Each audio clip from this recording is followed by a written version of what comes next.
नहमदुहु व नसल्ली अला रसूलिल करीम अम्मा बाद फ़ाऊज़ु बिल्लाहि मिनश शैतानिर रजीम बिस्मिल्लाहिर रहमानिर रहीम। से पर्दा चैनल से मिर्ज़ा सईद महमूद बेग जेलमी हाज़िर खिदमत है। आज हमारे मेहमान हैं मलिक मोहम्मद अजीम गाँव मोहन तहसील चौसा हैदर शाह और ज़िला चकवाल से, और हम बात करने लगे हैं वहाँ के मसाइल के बारे में कि जो गुज़श्ता दिनों हमने 2-3 दफ़ा अपने चैनल के ज़रिए उजागर किए।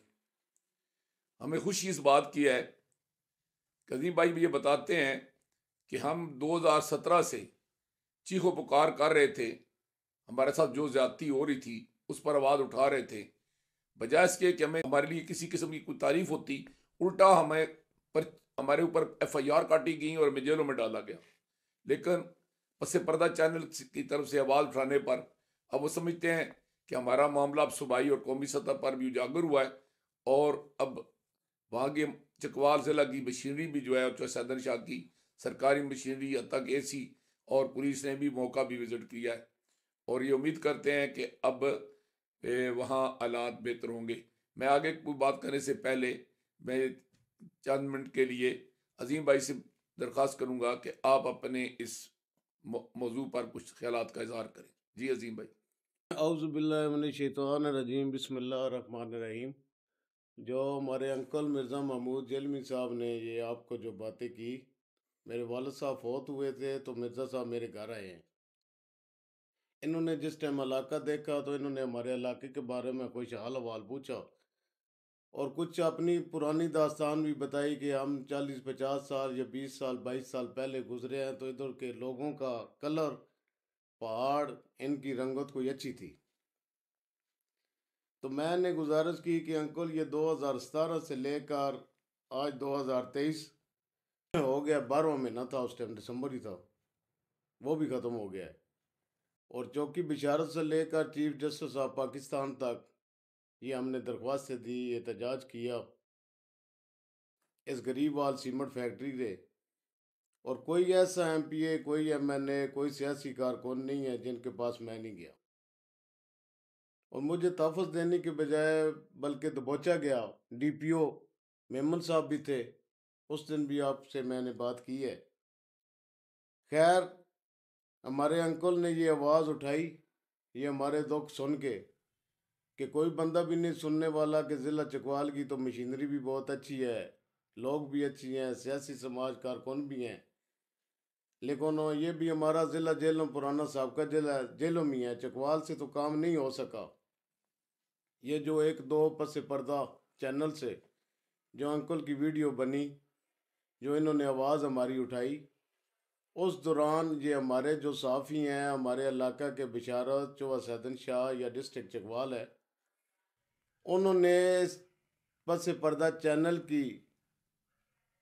शर्म समझ लें या नकल समझ लें, जो भी समझें, वो करके वो हमारे गाँव आए। हम पहले इनके पास जाते रहे हैं, जो ये बंदे वीडियो बना रहे हैं, अजमत साहब हैं या इसके अलावा और साफ़ी हैं, ये हमारे गांव तक नहीं आए। जिस टाइम ये वीडियो वायरल हुई मिर्ज़ा महमूद साहब की, तो उन्होंने रब्ते किए। ये पहली गाय नहीं है जो कल तालाब में हमारी ज़ाया हुई है, इससे पहले कितनी गायें हैं जो ज़ाया हुई हैं, और उनके ऊपर मिट्टी डालकर ये मशीनों के साथ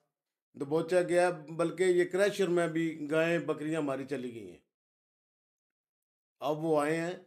AC साहब भी गए हैं कल, ये पहली गाय है जिसमें पुलिस भी गई है। और मैं तो आपका अंकल इस बात का शुक्रिया अदा करता हूँ कि आपकी आवाज़ उठाने से जो हमारे आदमी सोए हुए थे, साफ़ी हैं, चाहे अवाम है या गांव के आदमी हैं, कुछ एहतजाज में भी शामिल हो गए हैं, तो मैं तो आपका इस बात का शुक्रिया ही अदा करता हूँ कि वो बंदे आ गए हैं। और हमारा अगर यही काम पहले हो जाता तो शायद ये इतना हमारा जंगल ज़ाया ना होता और जंगल बच जाता। जी नादरीन, आपने अजीम भाई की गुफ्तगू सुनी,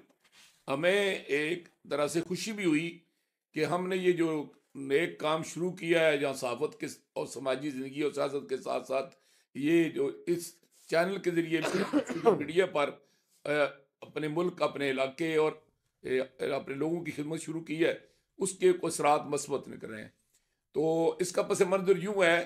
कि जब चकवाल को और जेहलम को अलग अलग किया गया तो इसकी इंतहाई अननेचुरल मगर सियासी बुनियादों पर तकसीम की गई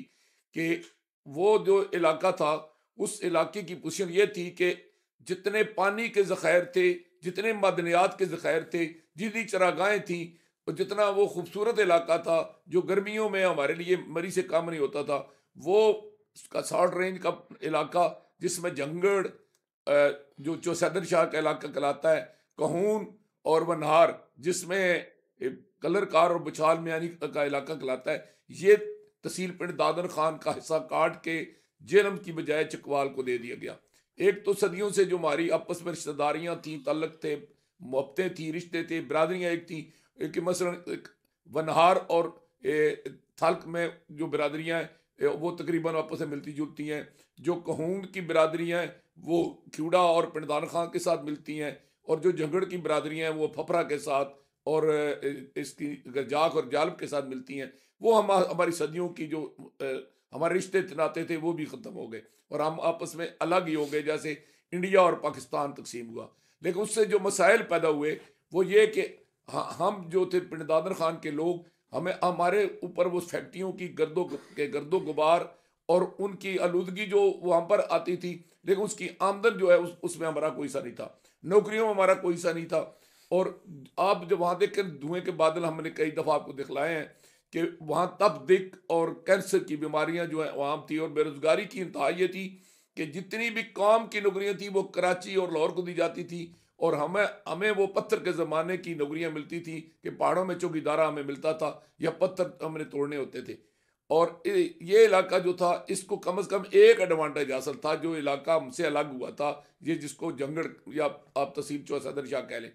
कि ये खूबसूरत पहाड़ियाँ थी। आप देखें ना, मैंने पिछली दफ़ा भी आपको ये सीन दिखाया था कि सूरज चमक रहा है सर्दियों में और खूबसूरत धूप निकली हुई है, हर चीज़ जो है उस पर रौनक है। लेकिन यूं ही हम उस फैक्ट्री के दूध में पहुंचे तो दिन को भी अंधेरा था, और ये लोग हमारे मुकाबले में गोरे चिट्टे हुआ करते थे, सेहतमंद हुआ करते थे। लेकिन अब इनकी हालत ये थी कि इनकी रंगतें हमसे भी बिगड़ चुकी थी। सवाल किया कि क्या हुआ, फिर बताया गया कि वो जो जहर, वो जो तरक्की के नाम इंडस्ट्री के बुनियाद पर जो जहर पिंड दादर खान को खिलाया जा रहा था, उनके चेहरों पर डाला जा रहा था, वो अब ऐसा ऐसा चौसैदर शाह में भी दाखिल हो रहा है। तो वो लोगों को वो गर्दाब उनके कपड़ों पर, उनके मकानों पर, उनके बर्तनों में, उनके चेहरों पर पड़ना शुरू हो गया। और सबसे ज्यादती जो हुई वो ये हुई कि वो भारी मशीनरी के जरिए ऐसे तरीके के साथ पहाड़ को काटा जा रहा है, ऐसे तरीके के साथ वहां से मिट्टी और पत्थर उठाए जा रहे हैं कि वो दूर दूर तक उसका गर्दा जाता है। और जब वो उसको बारूद के जरिए पहाड़ को तोड़ा जाता है, उसकी धमक के जरिए वहां के लोगों के मकान तक जो है ना वो तबाह बर्बाद हो जाते हैं। और फिर सबसे बड़ा जो नुकसान हुआ कि वो इन्होंने जो उस तरह की उसकी खुदाई की है कि नीचे से पानी डिस्टर्ब हुआ है। जो पानी 60-70 फुट पर था अब 300-400 फुट तक चला गया। अब जो मैं अभी गुज़श्ता हफ्ते भी गया था तो मैंने फिर वो मौका देखा, तो वो बजाय इसके कि वो उसको नज़रअंदाज किया जाता कि भैया इन जो शोर पड़ रहा है तो कम से कम इन लोगों को हम तहफ़्फ़ुज़ दें, पता चला कि गांव के जो मकानात हैं उसकी दीवारों के साथ मशरक़ की तरफ, शुमाल की तरफ और जनूब की तरफ ये सारा जो इलाका है ये लीज होल्डरों से या मालिकों से जो है ना वो छीन लिया गया है। और वहाँ पर जनाब मशीनरी, भारी मशीनरी लगी हुई है और गद्दा उड़ रहा है और तबाही और बर्बादी जो है उसका दौर दौरा है। और जब मैंने मकामी लोगों से पूछा कि आपको मुआवजा क्या मिलता है, उन्होंने कहा मुआवजा ये मिलता है कि जब हम करते हैं एहतजाज तो हमें थानों में बंद कर दिया जाता है, पुलिस हमें जो है ना वो तंग करती है और हमें दबाया जाता है।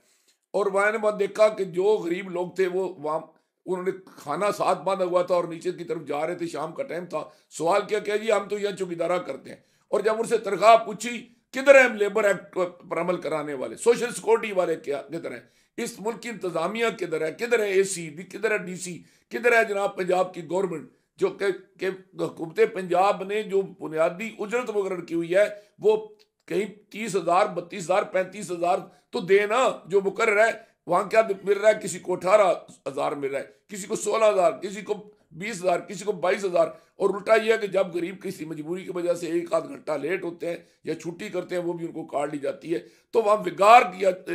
बिगाड़ काटी जा रही है, जैसे किसी जमाने में अफ्रीका में गुलामों से बिगाड़ ली जाती थी, उन लोगों से बेगार ली जाती है। ना वो जिंदा रहते हैं, ना उनको बेचारों को मौत आती है, वो दो वक्त की रोटी भी पूरी नहीं कर सकते। हमने पिछली दफे भी मुतालबा किया था, अब भी मुतालबा कर रहे हैं कि इन लोगों को इस आलूदगी से बचाया जाए और इस फैक्ट्री गरीबार सीमेंट फैक्ट्री के जुल्म से इनको तहफ़्फ़ुज़ दिया जाए। और जो इलाका इसकी आलूदगी से मुतासर हो रहा है, एक तो इस आलूदगी का परमानेंट को बंदोबस्त किया जाए, दूसरा जो इलाका मुतासर हो रहा है, खास तौर पर इलाका फपरा और इलाका जंगड़, यानी इलाका फपरा तहसील पिंडान खान और इलाका जंगड़ तहसील चौसा हैदर शाह, इन लोगों का लाजमी कोटा मुकर किया जाए कि ये दो जो इलाके हैं, जो भी नौकरी ज़रूरत हो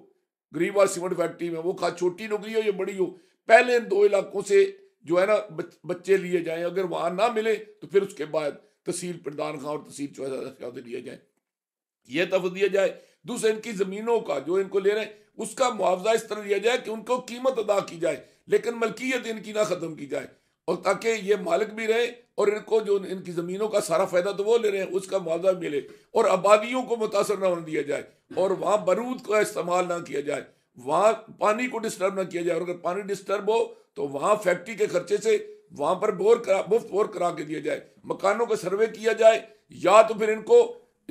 उस आला जगह पर वहाँ चौसा हैदर शाह में इनको तबादल ज़मीन दी जाए और मकान बनाने के लिए पैसा दिया जाए, ताकि इन लोगों को वहाँ से उठा दिया जाए, वगरना इनके मकान भी बर्बाद हो जाएंगे और इनकी सेहत भी बर्बाद हो जाएंगी। और दूसरा जो जुल्म होता है वो ये कि जो इनका बेचारों का माल मोशी नीचे आता है, वो कभी तालाबों में गिर पड़ता है, कभी मशीनों के आगे गिर पड़ता है, और फिर ये इतने जालिम लोग हैं कि उन मशीनों में ही उन जानवरों को जिंदा डाल के उसको भी जनाब उसका भी कचूर निकाल देते हैं, उसको भी मटीरियल बना के फैक्ट्री अपने से गुजार देती है। मैं औला सतह पर हुकूमत पंजाब से यह दरख्वास्त करूंगा कि एक जुडिशल कमीशन मुकर्रर किया जाए जो इस फैक्ट्री से होने वाले नुकसानात का जायजा ले और इन लोगों की कंपनसेशन के लिए, इनके मसैल के हल के लिए, इनके साथ होने वाली जातियों के इजाले के लिए बाकायदा एक जो है ना वो एक बेल आउट पैकेज जो है ना इनको दिया जाए, पिरदान खान और चौसा हैदर शाह के लोगों को। मैं अरबाब इक़्तिदार से दरख्वास्त करूंगा, इस वक्त सियासी हुकूमत नहीं, निगरान हुकूमत है, उस पर किसी किस्म का सियासी दबाव नहीं है, और ना ये इल्ज़ाम जो लगाते हैं कि फैक्ट्रियों वाले सियासतदानों को खरीद लेते हैं, तो कम अज़ कम AC को और DC जेलम, AC पिरदान खान और DC जेलम, ये तो कम अज़ कम अच्छी शोहरत के मालिक हैं। और हमारा ख्याल ये है कि जो इंतज़ामिया चकवाल की है वो भी अच्छी शोहरत की मालिक है, तो हम उनसे दरख्वास्त करूंगा कि आपकी इस अच्छी शोहरत को आवाम को भी फ़ायदा पहुंचना चाहिए, वगरना ये बड़े लोग तो आपसे अगर अखलाक से भी काम लेते हैं, लोगों को कहते हैं जी कि हमने उनको तो माल लगाया है, तो ये माल लगाकर लोगों की सेहतों से के साथ, लोगों की दादों के साथ, लोगों की इज्जत अबरू के साथ, लोगों के माल मोशी के साथ जो खेल खेल रहे हैं, इस खलवाड़ से इन लोगों को बचाया जाए।